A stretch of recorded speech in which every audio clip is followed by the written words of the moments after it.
Hi, I'm Shannon Bailey. I'm the Chief Curator here at the World Chess Hall of Fame, and I'm really excited to share with you this really fun exhibition called Check Please, Chess, Dining, and Decor.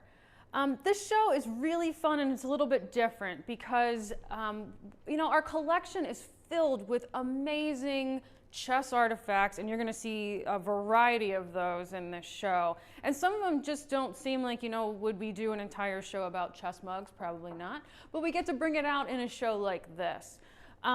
We've been collecting these objects as long as we've been open here in St. Louis, which is almost 10 years. We're going to be celebrating that anniversary starting in September.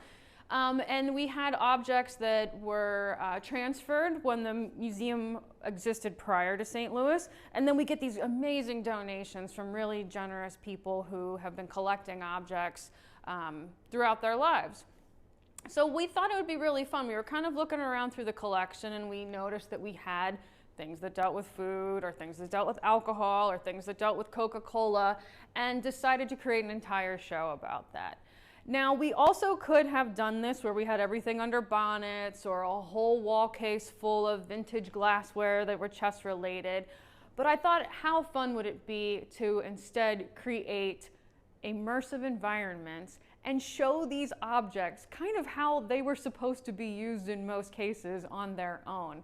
So I think it's really fun that maybe the person who created and designed this mug may have thought that one day it would be a museum artifact. So, we take really good care of this stuff because we want it to live forever. But it was really, again, like I said, fun to kind of show the use of how they were meant to be. We also kind of thought, we just are kind of coming out, thankfully, out of this pandemic, and people are really excited about going out. I think a lot of people really missed going to restaurants and bars, which you're going to see. So I think it's another kind of fun thing that as we are taking off our masks and are able to go outside, that you can come into a museum and kind of experience going out in some of these things that meant so much to us before. You can't kind of look at food and drink without thinking about a diner. And so much of this stuff is kind of vintage era, mid-century stuff. So the diner worked really well too. I think diners make everybody really happy and very nostalgic. This first chess set that you see here is, it just looks like a very simple glass chess set. The red and the clear glass worked really well with our diner setting, but we also use this in a lot of our marketing. It's on our poster and our invitation for the show. And these pieces the pawns are actually really sweet hamburgers from In-N-Out Burger, so it was really fun to be able to use those. The other thing that you're going to see about this show is you're going to kind of get a peek into our curating style. So we actually purchased some of this diner furniture. We built this diner counter here because it just kind of screams diner, and we built this floor. So we're inviting our visitors to walk around the spaces, not touch anything, but kind of look in and remember what it was like to maybe go to these diners when you were younger. Coca-Cola is great. You think about diners, you think about soda, you think a lot about Coca-Cola. And Coke really does a fantastic job marketing with this kind of merchandise. And they love chess. There's so much Coke and chess stuff.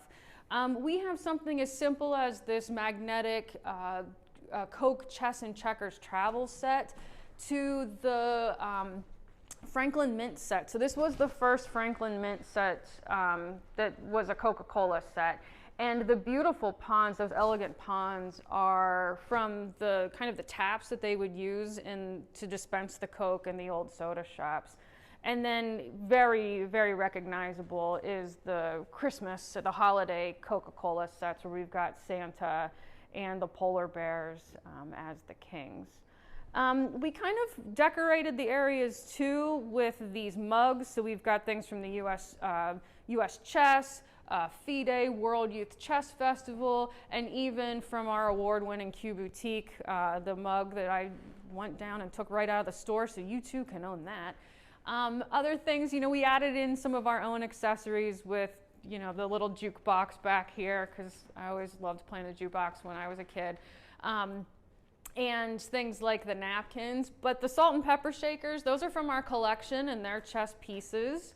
The ads on the wall are vintage ads that show things like Tab, which was the first Diet Coke, Diet soda in America, that features these great chess pieces, these beautiful ivory chess pieces. 7-Up, Coke, and Pepsi also are incorporating chess from something as lighthearted as having 7-Up and whiskey with your friend when you're supposed to be outside raking the leaves, to something a little bit more serious, like during World War II. Coke did a lot with soldiers, put up Coke factories all throughout Europe so that soldiers could be drinking Coke and they could be flying the American flag at those companies and having a nice, relaxing, romantic chess game with your partner while drinking Pepsi. Another thing would be coffee. So we've got A&P coffee. We've got this great 3D printed chess set here that's got coffee in it. This is new, and this is part of a show we're going to do later with 3D chess. And just some fun like bags and coffee urns. So this is our diner section. And let's go look at home. We wanted a really nice, comfortable setting, even though we've all been home for a while, but this one is kind of fun chess.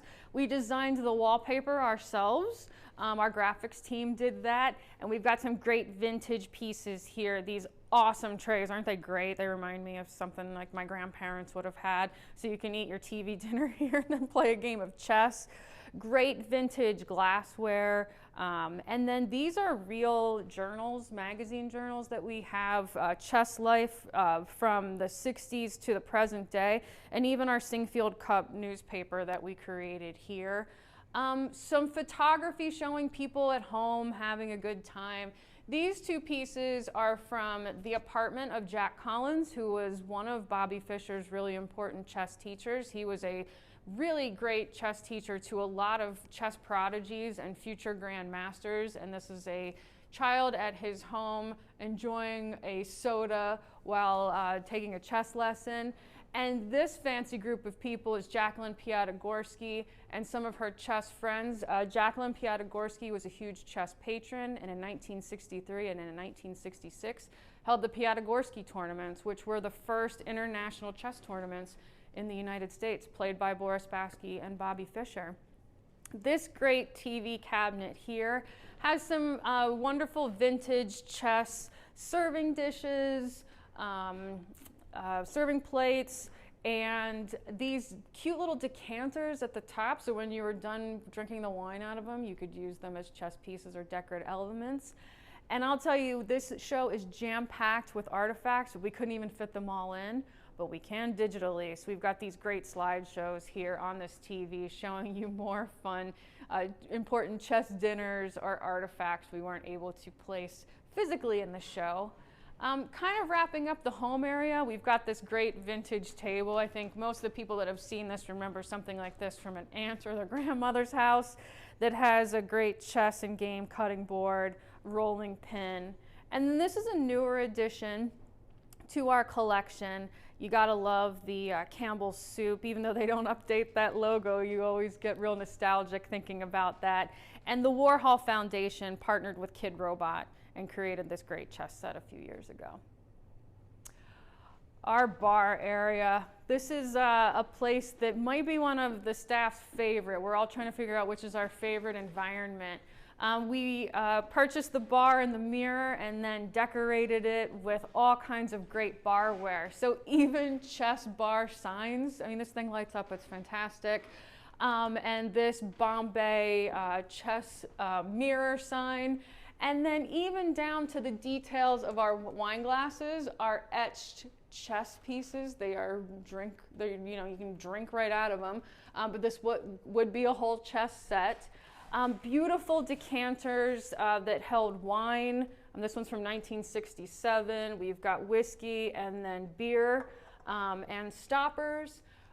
One thing that I love from our collection is this Old Crow chess set that they sold. You bought them individually to collect your entire chess set with your whiskey in it. And they've had these great ads. And if you saved up all the labels, you could send it in and buy a large shag chessboard. And we have so many of these in the collection, and people are always trying to donate them to us. We actually do have the carpet shag board. Those are pretty rare. I don't think they made a lot of those. But what's just really fun is to just kind of look around and see the different glassware, you know, with the, you know, subtle little chess pieces here to these beautiful, more decorative sets. We even have a shot glass from our store, Q Boutique, with some of these just fun picks that you'd put, you know, your cocktail onions or olives on. We have great chess sets in this part of the exhibit too. You can't, you know, celebrate St. Louis without talking about chess, of course, and Anheuser-Busch. So this really dynamic chess set, I mean, this thing is really substantial. These are very heavy pieces. Talking about, you know, the king of beers, which we love that reference with the king, but showing the Anheuser-Busch logo, the horses, the Clydesdale, and the buildings and steins and things. We love having that connection here. Chess and advertising is so prevalent, especially in the mid-century. They love to use things like, you know, make your next best move, you know, buying our alcohol. So you see some fun references that way. They kind of pick these very elegant looking chess sets, like these are ivory puzzle ball sets. You're gonna see some of those in our other exhibit downstairs, Pawns and Passports. To something kind of as fun, you know, you've got the father with the son and, you know, what's your next move? And the son says to the refrigerator because, you know, his beer is empty. We've got, you know, this very kind of high-end chess set made by Anheuser-Busch to something that is so fun. This is a handmade chess set. So this artist took these, you know, these cordial glasses and these little steins and painted the chess pieces on themselves. This artist is also featured in Pawns and Passports. We love those kind of connections. We also have this Jack Daniel's set. So Anheuser-Busch is being rivaled over here with this set. So we've got the Pawns are the Jack Daniel's bottles, and then you've got the corn, the rye, and here we've got Jack Daniel himself as the king. Some fun pub photography here. We love kind of variant games of chess, and this is the Circular Chess Society at a pub in London. And, you know, for those who are huge chess players and chess historians, this is Arthur Dake, who was inducted into the U.S. Chess Hall of Fame in 1991. He was a chess prodigy, picked up the game actually when he was 17, and within 5 years beat the world chess champion. So there's fun little tidbits about that in this show. Moving into our fine dining section, you know, we can't not show Garry Kasparov. This is Garry Kasparov in a photo taken by Harry Benson at an event after the first Singfield Cup in 2014, just down the street at the Chase Park Plaza. So we have our fancy dinners here too. Some other ads that are dealing more with fine wine and fine kind of cordials and beverages. And then other fancy chess dinners, some again thrown by the Piatigorsky's and big chess tournaments. And you know, I'm a historian at heart, so I love to collect everything, but these are great. These are menus from 1924, an international chess tournament in New York City, and luckily someone kept those and put those in the permanent collection. And we've been collecting the menus from our chess dinners here because, hey, we've got great chess players, some of the best in the world come here, and we got to put those into our collection. So this is our fine dining area. We took paid attention to a lot of detail. So in addition to putting out the artifacts, we did things like pick a chandelier that looks like a puzzle ball set that I just showed you in the ad, or that you'll see in the show Pawns and Passports. But this table has a great variety of food-related and drink-related chess sets. So in our collection, we've got every subject matter you can think of. And this is really fun because you've kind of got the battle between fruits and vegetables. Whoever decided to put the feet on them was a genius. They're just so fun, and they're really detailed. This chess set seems really simple, but it's got a great history. So it was created by two Saturday Night Live writers in the 1970s, And it's actually cut out of a National Lampoon magazine from 1972, and it's called Check Meat. We have a variety of sets like this in the collection, and this one was really elegant, so we wanted to put it in fine dining, where it's different kinds of drinkware battling each other, and we thought these were very fancy and deserved to be in this section.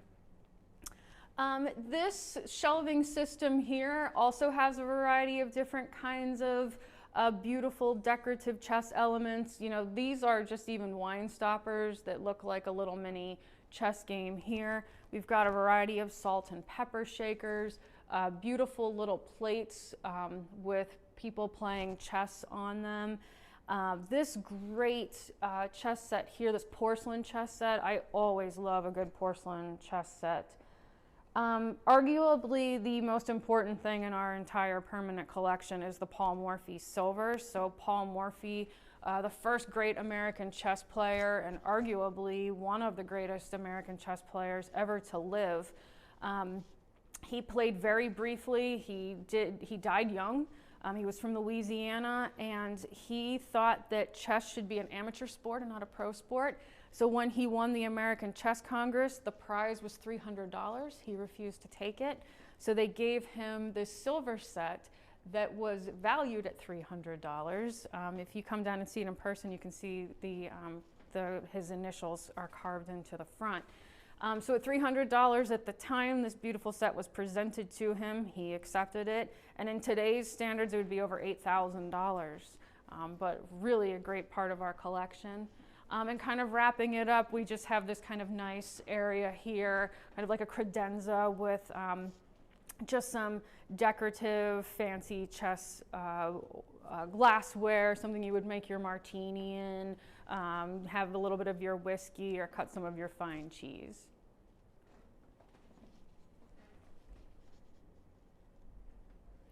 Wrapping up the show, we have some other fun photography that deal with chess players and food. So when we have big tournaments here in St. Louis, we love to have those guys and girls and ladies and men play chess, but we also set aside some fun times for them. So a lot of them are very athletic, and they go and they play tennis, or they bike, or they go to Forest Park. Sometimes they want to go to museums. And sometimes we have like little events for them to participate in, maybe kind of break the ice and kind of them be themselves and not always those chess players. And in Norway, during a big tournament in 2018 and 2019, they had them in a cooking contest.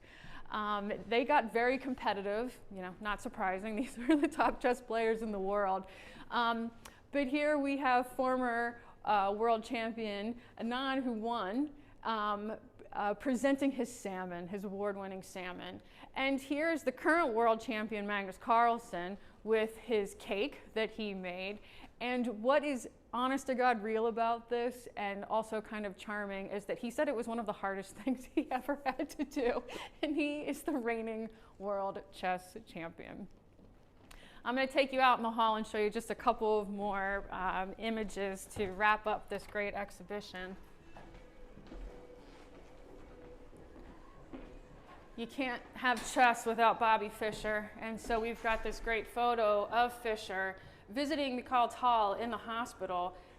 Tal didn't want a lot of visitors, but he did welcome Bobby Fischer, and Bobby Fischer went and played chess with him, and here they've got some tea and juice there. And then next to it, we've got Boris Spassky eating a watermelon, taking a break from playing tennis. He loved playing tennis. You can see the racket in the back. This was taken in Reykjavik in 1972, early in the summer. Later that summer, the World Chess Championship would occur where Fischer beat him. And we're going to be celebrating that 50th anniversary in 2022 here at the World Chess Hall of Fame. And then kind of ending on a very kind of fun, casual look at the exhibition. We've got junior chess champion Simon Elliott in 1977 eating that sandwich and looking pretty tired over that chess game. And then we've got this girl looking real chill, blowing a bubble as she's playing the game. And it's just so fun to see, because now we're very strict about food and drink, playing the game, and all I can think about is that bubble popping before she makes that move. So I hope you had a chance to really kind of take in the show. We hope you can come down and see it in person because it's really fun to walk around and see these pieces. There's over 161 artifacts in the show, and we're probably going to keep adding to it. So you can come down multiple times and not see the same thing twice. I curated the show and I still am seeing cute, fun details in some of these artifacts. Hopefully you'll see something that reminds you of a family member or something that you had when you were a kid too, or to inspire you to start collecting these objects as well. Again, my name is Shannon Bailey, Chief Curator here at the World Chess Hall of Fame, and you can visit us on our website at worldchesshof.org or come down to the Central West End and see us. Thanks.